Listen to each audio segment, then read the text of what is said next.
Good evening and welcome to a brand new show of Markets Tomorrow. Another day of record gains, and it's difficult to keep count of them because on a daily basis we are just hitting new heights. Yeah, like a rocket, we're just zooming up, and of course you had some psychological levels that were breached for the frontline indices today. So an absolutely spectacular and memorable rally, of course, what it was on Dalal Street. So let's introduce then our panel of experts who will be joining in over the next half hour. Nirmal Jain, Chairman IIFL Group, will be with us. We've also got Mitesh Thakkar, technical analyst at miteshthakkar.com, and Sudeep Bandopadhyay, President, Testimony Securities, joins in as well. Okay, look at the final tally, and here's the picture, here's the deal. A slow start but a strong intraday rally. Nifty has closed above 7,400, in fact just shy of 7,500, let me put it that way. It's a record close and it has come on very strong volumes. The uptrend in metals, PSU oil and select large cap PSU, it continues. OMC stocks were once again on a tear, literally tear is the word. BPCL, IOC, HPCL, looks like investors cannot have enough and more of BPCL, which by the way today closed way above 600 rupees. The BPCL now is up more than 70% this year. Folks, what's going on? Simple belief that things will turn around for oil marketing stocks in the short term. Sesa Sterlite, it was at 220. It was at 220 before budget. Now it is at 300 plus. Hindalco, novelists forgetting a forgotten problem. Today Hindalco closed at 170 and Tata Steel, check on that one, 556. It was a strong mid-afternoon rally in some midcap IT stocks, TCS, Infosys, and that's different today because along with metals and real estate, IT stocks chipped in. PSU banks, they continue to underperform. That's a fly in the ointment, and it was not such a strong day for any of the key marquee PSU banks. Yeah, it was a splendid day when it came to the broader markets as well. So you did see the follow-on activity really kicking in to the broader markets, lots of conviction as well. And remember, we were supported by fairly strong cues from the global markets as well. You had fresh record highs being clocked in for the CNX Midcap Index as well as the CNX Small Cap Index. In fact, if you just map the returns of the last 4 sessions for the CNX Midcap Index, we've rallied a solid 650 points. And for the CNX Small Cap end of the market, it's been a gain of close to 350 points. So a pretty strong week is what we've already seen. Midcap gainers, I mean the strong contributors today was lots of high beta names. You had the likes of Havells, spectacular run up today. Syntex, ADAG group stocks including a Reliance Infra really saw a very strong move, and a Voltas too was up and about. Reliance Capital incidentally hitting its 52-week high, fundraising plans as it's seeking the shareholder nod for private placement of non-convertible debentures and issue of securities to QIBs. Apart from that, Strides Arcolab got a big leg up. US FDA nod for its Parkinson's drug, and it gained something like 4.5% today. And you also had a Max India, but that in the limelight on the downside. Credit Suisse downgraded to underperform, raising the target though to 292, saying that the potential upside is factored in, overlooking the risks. Suzlon Energy was active as it won a 100.8 megawatt repeat order from New Wind. Because there's so many ways to really describe the kind of rally that we're seeing, but it's clear conviction that you're seeing in the broader markets as well. Well, participation, you would say, the feeling of left out, bidders are coming in late, they are bidding the price higher because they have realized that there is no way you can maximize in this kind of a market environment by buying into large cap stocks. So the market strength is absolutely amazing. It was a day of slow start and strong finish. You cannot find too much of fault with the market action. Dips are shallow on every decline. Dip buys are rushing in. Price action on the downside is not there. The fly in the ointment is that Bank Nifty has not participated this week, which is a leadership sector, but the weakness in Bank Nifty is clearly getting compensated by the strength in metals and strength in some of the oil marketing stocks. So I think the market message is very clear that market wants to go higher. The problem is that everyone is waiting for the correction, and correction is just not coming in, and that is typical of a bull market. If you wait for sharp declines, maybe you will have to wait it out and you would be forced to come back at higher levels. So it would be myopic to really wait for a sizable correction. I think the best way to make money in this market is that you have to participate, you have to lay your bets. Yeah, you certainly do, and there's a very strong conviction in the markets as was displayed today. So let's take it straight then to our experts, and Nirmal, I want to start off with you. So much optimism in the markets as we witnessed today, but most of the areas have run up very sharply already. Which end, according to you, is looking relatively inexpensive at this point? No, we can't say market is inexpensive because it's always, Indian markets are always stock pickers market. So you have to have bottom up picking up the stock from various sectors. But there are quite a few sectors where stock prices have run up. But still, if you have a 3-year perspective and you have confidence that Indian economy will turn around, as most analysts and most economists believe today, with the new government and the policy making framework that they are going to put in place, then I think there's still a significant appreciation that can happen in many stocks. There are quite a few stocks that can double in value. And I would say that maybe, in terms of sectors, PSUs are one where, they've bitten down a lot, because in the last 4-5 years, most of the PSU companies, their earnings as well as P multiples came down, and the earnings came down much below their actual potential if they are managed well and if the economic environment changes. So I think PSUs will be one sector. One can also look at commodities, because they haven't still rallied, and there are a lot of dependence on the global commodity prices. And in other sectors also, if your perspective is 3 to 5 years, then there's still a lot of value left. Nitish, what a day, what a rally, what a recovery. What's next? I think now we are back to the higher end of the range. So the next big event which could happen technically is a breakout above 7,500. Also is the fact that the Bank Nifty has been consolidating in a 700-point range, which is broadly 14,750, 14,700 to about 15,450, 15,500. I think if the Bank Nifty can really get past 15,500, it should gain from the last few days of consolidation and have some strong momentum, which in turn would also reflect on the Nifty. And then the Nifty could immediately test levels of 7650, 7700. Alternatively, if we fail at 7500 again, I think we're back to this range of 7350 to about 7500. Sudeep, let's get in your view. Pretty stellar rally is what we've seen, and of course the next big event is going to be the budget. Do you think that we sort of set a floor for ourselves, that we can see levels of at least 7350 to 7400 being maintained on the downside, and from then on it's all the way up? I agree with you, Avan. I think, we have Indian markets have taken a new level. And I think, there may be some correction here and there, but a level of 7,300, 7,350 probably can be taken as a bottom. We have still quite a lot of steam left in the rally. Indian market, after a long time, is seeing some positive moves, and these are structural positives. There are so many expectations still which have not been fulfilled. The market has moved based on certain positive vibes, certain positive happenings, but the actual positive action by the central government, by the different departments, haven't yet come. As and when these actions do happen, I think there are still steam left in the rally. Look at Indian energy sector. I think this is one space which is looking for a huge breakout. And I'm talking about whether the oil marketing companies, whether you talk about Coal India, whether you talk about the power sector, it's all have been in some kind of a stalemate for the last couple of years. And I think we are looking at breaking out from that stalemate. So, oil marketing companies did rally today. Tomorrow you may see a Coal India. Day after you may see the entire power sector. The next day you may see something else related to the energy sector. But whole lot of activity is expected in the market over the next couple of months, and budget will be, of course, the next trigger. 446 rupees for HPCL, 600 rupees plus for BPCL. These are unbelievable rates. I'm just going to shift focus away from oil marketing stocks and talk about NBFCs. And Mitesh, this is the other big trend, NBFC stocks. Look at anything from the NBFC space, Grav Finance, Bajaj Finserv, Bajaj Finance, Shriram Transport, everything is moving up as if there is no tomorrow. See, I think the entire, market is kind of moving up. What we have seen is that after the numbers, the action kind of accentuated in the mid-cap segment, and we saw a strong catch-up being played by mid-cap stocks when the mid-cap index as well as some of these stocks went up in double digits in a matter of few days. So I think that's where the catch-up is happening to a certain extent. Not only NBFCs, I think, if you look at some of the smaller forgotten mid-cap names also, including something like fertilizers, which hasn't been really moving for last number of quarters now, has started to pick up pace. So I think this kind of activity is, kind of confirming that we are in a broader and stronger uptrend, which, while we might have a phase of consolidation, will eventually lead to markets moving up higher.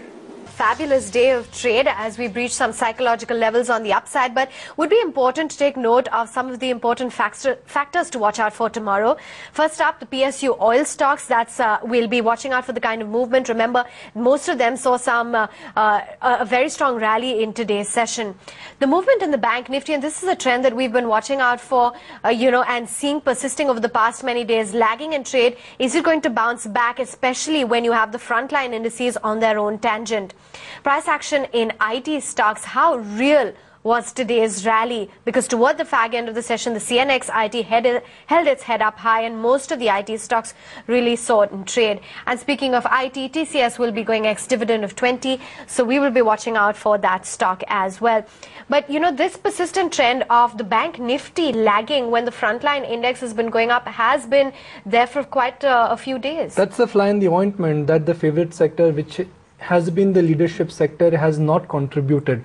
But the underperformance in the bank nifty, I think, is getting more than more than compensated by the price action in metals, autos, and what is happening in other cyclical stocks. Now we are less than 100 points away from an all-time high print on the nifty. So let's see if we go closer to that, or once again do we end up making a double top. So that's point number one. Point number two, the sectoral churn, will it continue? We are in that phase of the market where institutional flows are not fresh. So institutional investors are selling a lot of IT, they're selling a lot of pharma names, they're selling some consumer names, but they're chasing some high beta names, metals, and some PSU stocks. So I think sectoral churn along with one eye on the nifty really will influence the script of our markets will move tomorrow. But I want to focus in on some of the high beta pockets, the PSUs as well as metal stocks. The likes of Punjab and Sindh Bank, some of the state bank subsidiaries really held their head up high today. State Bank of Travancore, case in point, up by a good 7%. Corporation Bank, MMTC, EIL, all of those counters really took everyone's breath away. And even the metals basket, you had names like Sesa Sterlite, that was pretty much undeterred throughout the session, one of the top gainers on the nifty. Apart from that, SAIL, Hindalco did really well. So, Nirmal, in that case, run us through your top bets from the PSU and the metal space. So, as a house, I think our view is that metals may have a short-term spike, and the commodity prices are always very volatile. So, metal stocks will be good only for traders, but obviously at this point in time, the commodity prices, particularly aluminum, copper, they seem to be bottoming out, and they can be upside. But as I said that, for small investors, if you want to hold the stock and not look at the underlying variables on a daily basis, then there are quite a few other sectors where one can look at building a portfolio. I mean, it depends on the profile of the investor, but of course metals will have, at least in the short term, they can be rally if the commodity prices globally and in India they firm up. But within commodity sector, even cement sector looks good because it's a play on infrastructure, it's a play on also the overall economic activity, because whether it's housing or infra, cement is required in most of the sectors. In last 3-4 years, capacity expansion has slowed down because demand growth itself was very sluggish. So I think if now demand picks up, then the existing manufacturers will see margin expansion there. Sudeep, why are investors or traders or HNI crowd is buying into Sesa Sterlite? Sesa Sterlite has a unique problem, and the problem is that they don't have environmental clearances. Till the time environmental clearances will not come, I don't think earnings will come back. Nikunj, I think that is the precise reason why investors are smart investors are betting on Sesa Sterlite. They are thinking that I think with the new government in place, these environmental clearances will be expedited, and as and when these clearances do come, I think Sesa Sterlite can move to a different level. I think it's smart money taking positions before that event. Mitesh, let's just flag off then what exactly you would be doing with the CNX IT index given the kind of price action that we saw, and would you be taking bets on some of the large cap names? See, in the IT, it looks a slightly divided house in the sense that I still like Tech Mahindra a lot, despite the fact that the index has been declining. I think that's one stock which has been hitting newer highs, and the technical indicators are very firmly showing an uptrend. So that's one clear buy. But broadly coming to CNX IT, I think, My sense is that there was a low of around 86.75 made on the 19th of May. I think either that's a trading low or we might go and just retest areas around those levels. I think around 8600, 8650, there are important monthly averages placed, and after having fallen from levels of 10,300 plus, I think I'm not seeing an immediate breakdown because the indicators are clearly oversold and now trying to look up. So I think it will be slightly accumulate, but you might get a trend reversal or trend change if the CNX slightly starts getting past 91.25, and then we can look at not a strong uptrend, but at least some kind of a stronger bounce back compared to what we have seen now, and a bounce back to levels of 9500, 9550 is what I would look for. Okay, one stock which surely has surprised everyone, and here's I guess everyone has lost, is HUL. No one likes consumer staples, but the price action in HUL, at least in the month of June, has been sizzling. HUL today has closed above 600. It has gone above 600 on strong volumes, even though it's expensive. Institutional investors or HNI investors are suddenly lapping up that stock. And so, Sudeep, I'm just scratching my head trying to understand that why would anybody like to buy into HUL, which optically is an expensive stock. The company is suffering, volumes are slowing down, and there is no fundamental reason to really rush into to buy that stock. I think, Nikunj, it has to do something with the fact that investors are moving a lot of money into cyclicals, a lot of money into little risky bets, and I think it has got to do with their inclination to put a part of their money in stocks which they presume to be safe and steady. So HLL probably is coming under that category, and they are moving money into that. You also have to remember that investors, particularly large FIIs, had booked their profit in HLL and moved out some time back, and probably they are now bringing some amount of their allocation back to HUL because they just want to keep their portfolio balanced, not put all money in cyclicals. Yeah, this one has really been one of the key surprises in the market. 6:30 is where it shut sharp. Apart from that, the broader markets really took the cake again in today's session. Of course, it was in tandem with the frontline index, but, Nirmal, everyone's talking about a lot of potential in the mid-cap space. Are there any re-rating candidates, according to you, that look attractive, that people can buy into now? No, I think there are hundreds of stocks that can get re-rated. So there's a very long list of stocks. As I said, the cement companies, there are quite a few mid-cap. There are quite a few banks, there are mid-cap banks, So, I mean, there's a whole range of them. And I think the good thing about this market is there's enough choice. I mean, there's so many companies that are available that can be good value. And if the economic cycle turns around, then many of them will see their fortunes turning, and, there can be a good bull run in large number of them. So I think just as a general principle, look at management that has been reliable and consistent. The disclosures have been good. Look at companies that are not heavily indebted already. So they can bounce back faster, particularly when you're looking at capital intensive sectors. So of course there'll be debt, but try and look at companies, and also look at companies that have maintained profitability and margins or remain above water even in downturn, and those that have competitive position which is good in their own sectors. You can look at autos companies also like Maruti, Hero Honda. So there are a whole lot of, there are quite a few companies that one can look at. It's important to know what the dealing rooms are talking about as well after seeing such a spectacular rally. Which are the stocks that they're betting on? We've got Ajay joining in from our research desk with the details. Ajay. Well, Avan, Union Bank is the first stock which dealers are extremely bullish on. If you look at the intraday chart, you would see that all the dips in this particular one are being bought. Institutional dealers are reporting that there's FII accumulation happening in this particular stock, expecting some kind of a corporate announcement going forward, perhaps some fundraising or some big account which was a troubled account by now turning normalizing. So there's big triggers ahead for this one, and dealers are recommending for 5 to 6% up move in the short term. Watch out for Union Bank. From the other pack, high beta space, which is not really participating much, as Adani Ports. Again, that particular stock has been consolidating for past couple of sessions, and in the true Adani kind of a move. It's really not participating right now. ADAG and other pockets are doing much better. And dealers are saying that it's ready for an up move. Now it has consolidated for the last 3 to 4 days and hence should be bought on decline. So Adani Ports is the next stock to watch out for. Strong set of results also posted in fourth quarter. In fact, strongest results out of all the Adani Group companies.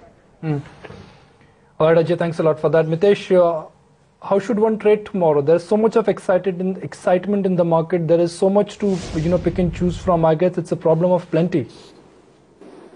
Oh yes, and I think if the Bank Nifty was to possibly start getting past 15,500, it would be possibly you would be offered more choices as to where to deploy your trading money.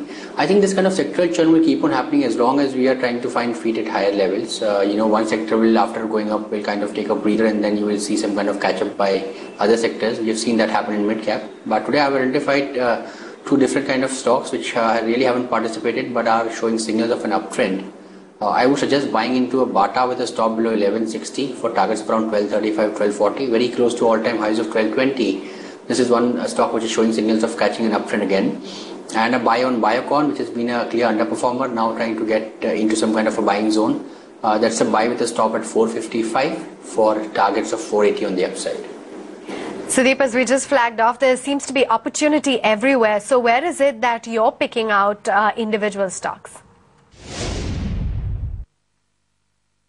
Well, Avan, in the large cap universe, I have been recommending clients to buy oil marketing companies and ONGC. I think we have seen quite a lot of run up today. The other area of opportunity we are highlighting is in auto and auto components. Bajaj Auto continues to remain an interesting buy even at current levels. The last area which I want to highlight is cement. I think one has to be a little selective in picking up cement stock, but there are excellent opportunities in the mid-cap cement universe, particularly companies operating in the north and eastern part of the country, because these are areas where there are significant incremental demand coming from, and companies like Mangalam Cement, Heidelberg Cement, or even JK Lakshmi Cement are definitely great buys at current levels. Okay. Nimble, for someone who wants to construct a portfolio and wants to really capitalize on the fruits of a stable economy and wants to bet on Prime Minister Modi and his regime, how should one allocate capital? So I think there's a broad-based buoyancy in the market, and you can look at building a portfolio by picking up good stocks from various sectors. So you can pick up 1 or 2 leading private banks. You can look at the oil company. So you can look at stocks like ICICI Bank or Axis or HDFC for that matter, or even Yes Bank that just completed the QIP. You can look at BPCL or ONGC from oil sector, or stocks like Engineers India Limited again in PSU sector, or GAIL or Gujarat Gas. These are from the energy. You can look at stocks like mining stocks like NMDC, or you can look at capital goods sector or infrastructure also stocks like L&T. So a whole lot of stocks now available. You can build a portfolio which is diversified. I think that will be a good strategy for the market.